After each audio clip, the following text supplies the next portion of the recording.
জন্ম দিয়েছে, আমরা তাকে রেখেছি একটা ঘরে, একটা খাটে, একটা বিছানায়। আর গরু যদি আমাদের মা হয়, গরুকে গলায় দড়ি দিয়ে আমরা বেঁধে রেখেছি গোয়াল ঘরে। আপনি পারবেন আপনার মার গলায় দড়ি দিয়ে গোয়াল ঘরে বেঁধে রাখতে? পারবেন না। মাকে মা বলছেন, কিন্তু কর্তব্যের সময় গলায় দড়ি বেঁধে তাকে গোয়াল ঘরে রেখে দিচ্ছেন। বলুন, গরুকে কারা অপমান করছে? মুসলমানরা নাকি হিন্দুরা? গরু যদি মা হয়, বলুন তো গরুর ছেলে মানে বাছুরটা কে হবে?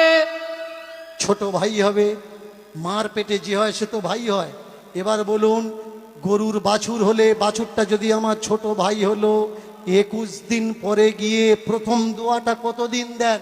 আপনার মা যদি আপনার ছোট ভাইকে জন্ম দিত, 21 দিন পরে আপনার ছোট ভাইয়ের গলায় দড়ি দিয়ে পাশে বেঁধে রেখে আপনার মায়ের জননীর গর্ভধারিণীর দুধ দুয়ে বিক্রি করতে পারতেন?